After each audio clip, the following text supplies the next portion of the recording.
Hello, I'm back in Australia and I have to apologise to you guys for not vlogging too much while I was away. I just put one Egypt vlog all together, so if you haven't seen it yet, I will link it in the description box down below, but it's just the latest video of the last 2 weeks of me spending my time in Egypt on a tour, and I did have a number of questions about it, so I thought I would just do a little bit of a follow-up video because I've got a haul of things that I bought that I was pretty keen to show you guys that I didn't include in that video, and I also just wanted to answer a couple of questions for anyone who's kind of considering traveling to Egypt, so you have a little bit of a better idea and maybe you want to follow a similar itinerary or even go with the people that I went with. So firstly, I booked this tour because Egypt has just always been on my bucket list. It's one of those places that for years and years, whenever I was traveling, I'm like, I want to go there, but it's just too hard, or it seems a bit dangerous, and I'm not really sure how I'd kind of get around because it's not as easy as going to like America or Europe and just easily finding your way around and being able to speak the language and all of the above. So there was a number of things that kind of put me off, and then I saw Hailsa and Kyle. So Haley and Kyle both ran this tour. They are a couple and I've been following them for years and years, and I was so excited to meet them because I just feel like they're really authentic, and I originally found them through Gypsy Lust, who is Lauren Bullen on Instagram, and those guys were all friends, but I feel like I kind of really gravitated towards Haley and Carl's content in terms of traveling, just because we seem to travel in a really similar way and have really similar interests. So when I saw this tour come up, you better believe I literally jumped on it, but it had actually already sold out. So only our luck that two other people had ended up dropping out, that they managed to put an extra space in for Jazz and I to go, but it ended up costing us $5,000 in total. That was the tour price for all of the accommodation, sites, and all of the bus transfers, internal flights, all of that kind of stuff, which in my opinion was literally a bargain for how much they had organized and taken care of for all of us. And the only kind of thing excluded from that was gratuities. So Egypt, I was about to say Europe, Egypt has a really big tipping culture, and you pretty much tip everybody that you come across, whether it is someone bringing something to your hotel room, maybe it is someone on the street that has like done you a favor, or your bus driver, or any of those kind of people. It's really polite and courteous to just be able to tip. So our tour guide at the time told us that 50 Egyptian pounds is a reasonable tip, which is actually only $2.50 Australian. So quite often I would tip more than that because I just feel like people are working really hard, and I was only there for a limited amount of time. And from what I've been told, tourism is one of the biggest industries in Egypt, so it kind of makes sense that if you're there and you have the means to be a little bit more generous with some of the people on the ground, because they probably have such a short window each year where they're really getting that tourism, because outside of those times it would just be way too hot to visit. So that was why we went in October, and that's why the trip was planned so perfectly. Originally, we were going to stay away from America all the way through, and I'm so glad we didn't because I've been really busy with my business, and I also just did not want to spend that amount of money. So once we ended up coming back for the month in between, it was so worthwhile. So even though we kind of had to pay for other flights and kind of get back on a time zone again, I just wouldn't change the order of which we did things. So we quite literally flew from Melbourne to Cairo. I flew on Qatar Airways, or Qatar. I think people say it a little bit differently, so I'm not quite sure on the pronunciation, but I've never flown that airline before, and I could highly recommend them. It was absolutely amazing. We made sure we booked exit row seats in economy every single time because we're just flying economy class, but if you're a tall person like Jazz and I, then it makes a lot of sense to book the exit row, because if you're two people next to each other, you're unlikely to kind of get like a young family or something next to you, and it just meant we could really spread out, have some extra leg room, and just feel a lot more comfortable to get some sleep on the flight. And thankfully I did get a pretty good sleep. But what I might jump into now is, well, I think that explains enough about the tour probably, I would say. So flying to Cairo, it felt like nothing, honestly, because it's not like flying to London. So you literally just fly on Qatar anyway. It was Melbourne to Doha. We had 2 hours in Doha, and then Doha to Cairo was only like 2.5 hours. So it is way shorter than a regular European flight. So even if you were doing a trip to go to Europe. I know Egypt is in Africa, so obviously I'm not saying that, but it's just very, very close by to the rest of the places that people ordinarily travel. So even if you were breaking up a trip in the future, I would like highly recommend doing it that way because it just was so much easier. But yes, aside from that, we had the most incredible time. I've popped all of my photos and reels on my Instagram, so if you want to have a look at the trip in a little bit more detail, you can head over there. And other than that, I'm going to show you through the things that I bought. So probably the cheapest item that I always buy when I go traveling somewhere are some little wallets. So I ended up getting these two. The one with the cat I'm going to give to my mum. It's just got a couple of little hieroglyphic characters and the cat on it.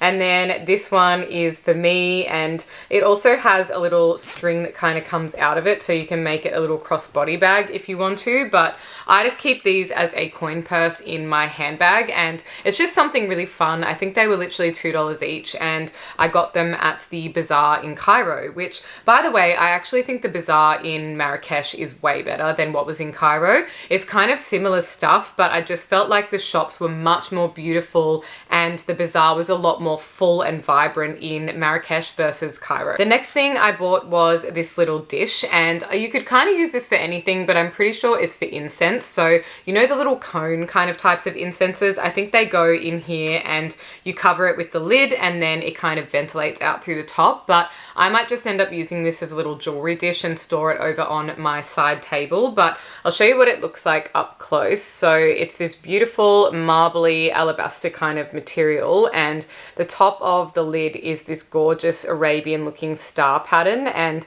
I just thought that was so beautiful. And I think this ended up costing me $15, and I definitely could have negotiated harder with the guy, but I just really couldn't be bothered because we were sort of in a rush and we just walked through the bazaar, had a bunch of coffees.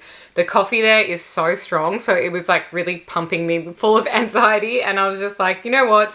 That's fine. I probably would have been maybe like $10 if you'd really haggled, but I felt like it was a fair enough price because it's actually very weighty and it's really pretty. Next item I wanted to get was some skincare. So the pharmacies are a little bit of a free-for-all over there. It seems like you don't need a prescription for literally anything. So it's quite interesting walking in and just seeing all of the stuff that's on the shelf that is so regulated in Australia. But I actually ended up picking up this, which I'm yet to open, but it's called the Cleopatra's Youth Elixir, and it's supposed to be vitamin E, vitamin A, and collagen. So it's retinol, tocopherol, and collagen. And I just thought that might be really interesting to try. So hopefully I don't have any kind of reaction to it, but I'll open it up and we can have a look at the packaging together.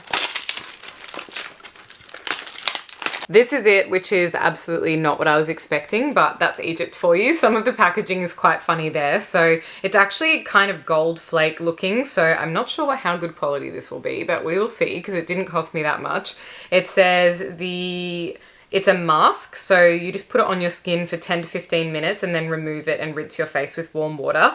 It reduces wrinkles and fine lines, delay the appearance of aging, removes a dead skin layer, and can decrease the oily secretions from your skin. So I'll give it a go and report back, but I don't have super high hopes just looking at this packaging versus the pretty box that it came in, but we'll have a look and see. Next was actually a question a lot of people have, and it's something that was in this container. So if you can guess it, well done, but it's actually spices. So I didn't know whether or not you could bring back spices. I'm pretty sure you can't bring back tea and things like that because they're parts of plants. So like loose leaf tea or hibiscus tea and those sorts of things that so many street vendors tried to sell us, we had to say no to because I just wasn't sure. But then we ended up going to this spice shop, and I've just transferred it into this jar, but I picked up this chicken salt, and this is honestly delicious. It reminds me of hot chip kind of shop chicken salt that's like on the potatoes or on the chicken itself. And they had a couple of different ones, but it was, I think, $10 for 100 grams or 200 grams, something like that, whatever this amount is. And I thought that was pretty fair enough considering how nice it was. And yeah, I was able to bring that home because it's a ground up spice. So I did Google on the Australian like border security website or whatever it is that has that sort of information, and it said ground spices are completely fine. You just have to declare them when you go through, and I did. I let them know and they didn't even check my bags. They had no problem with it, which is great because yeah, I really wanted to bring home some nice spices. So I probably should have bought more, but I was just worried that they were going to get confiscated. One thing we didn't end up getting that a lot of the girls wanted was a gold necklace with some hieroglyphic characters on it. So we wanted to all get our name done in hieroglyph, and it would have looked really beautiful, or even in Arabic writing, but the gold over there is super, super expensive. It's basically just like buying an expensive gold necklace in Australia, and we were sort of hoping to just get something that was gold plated so it wasn't solid gold, but it doesn't really seem like that is terribly common in Egypt. So our guide took us to a jewelry store, and it was just over the top expensive, and a lot of the stuff there they sell in USD, so by the time you convert it to AUD it was just way too expensive. So unfortunately that wasn't able to happen, but maybe I can kind of find something similar on someone's Etsy store, because I really did want it, and I got my guide to write my name out in Arabic and it looked really pretty, so maybe I'll be able to find something like that. Next up was a visit to a perfume store, which you will have seen if you watched the vlog, and I ended up picking up two things. Well, actually Jazz bought these for me as a gift, which was really sweet. So he saw I was kind of eyeing them off, and I guess they weren't super cheap, so he was just like, you know what, I want to buy you a gift while we're on the trip. So that was really lovely of him, and I ended up getting two. So this one is the Queen Hatshepsut, and this one is kind of like a sandalwood sort of smell, and that is something I absolutely love in fragrances. This is what the little bottle looks like, and then I also got a very special little container to put it in. So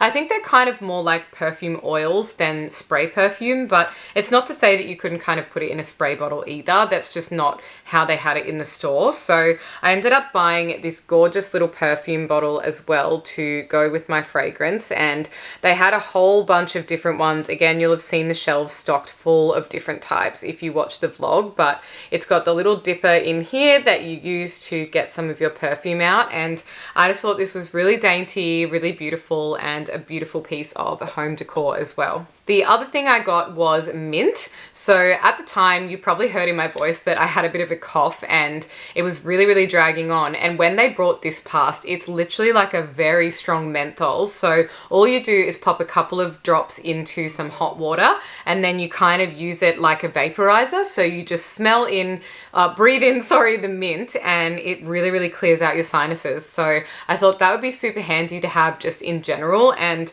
it smells absolutely gorgeous. So I'm really interested in that, and it was kind of part of their medicinal range. So they had a few different things like this that had some other benefits, like they had camel milk moisturizer and other little bits and pieces. So I wanted to bring one of those home as well. This one is not from Egypt. It was actually from the duty-free section at the airport in Doha, but it caught my eye and I really wanted it, and we had all that time to kill just wandering around. So I ended up picking up this beautiful tote bag from Zaher Murad, and I thought this was really, really pretty. It's got the star, the sun, and the moon, and this was, I think, 30 Australian dollars, and it's a really nice size shopper bag as well. So I think this is going to become my new Woolies bag, since they only do the paper bags now, and a lot of my old Woolworths bags have kind of died. So it is probably too nice to use for that, but in saying that, I just want something really pretty that I can use practically and make the most out of it. So I thought that was the perfect little gift. I've definitely saved the best till last, and this is literally my favorite thing that I found on the entire trip. So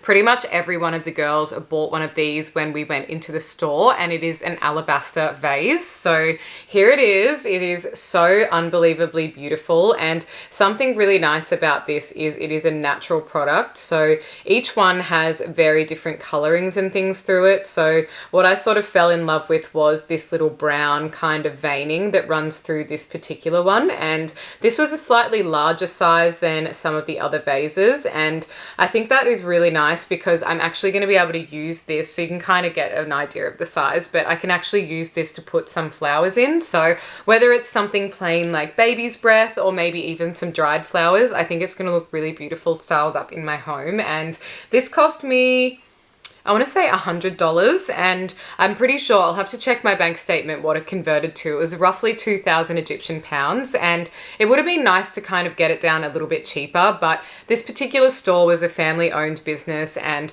I think they were very particular about not being negotiated with too hard. And even though we had a number of people and we were trying to kind of do a bit of a group deal, they obviously knew that we wanted the products and the quality was there. So that's what ended up happening, and I did get it home in in one piece, although I feel like it's got a few small chips in it, so I just need to be very, very careful with this. Even though it's very tough, resilient material, it does have some sort of thin spots in it just because that's sort of the nature of the way that they make it. So I'm going to be very, very careful with this, but I'm so glad that I bought it because even though I had to cart it around in Glad wrap, it is so stunning and I can't wait to style this. Okay, that is everything that I picked up while I was in Egypt, and since getting back, I've done my nails, I had a pedicure, I've got my lash appointment on Friday, I'm getting back into the swing of things, so as of next week, I'll be back to regular programming of more of the day in the life vlogs and some home stuff and things like that, but if there's anything in particular you want to see from me, feel free to let me know. Otherwise, I will just be getting into the swing of things for the end of the year. I can't believe it's almost November. It actually makes me sick thinking about how quick this second half of the year always seems to go. So there is so much to do with my business, with work, with YouTube, with heaps of opportunities, and not to mention just organizing to go home for Christmas as per usual. So it's all happening over here. It's very exciting, and I hope you guys have all been really well. I missed you and I missed talking to you, and I will catch up with you next week in my next vlog. Bye.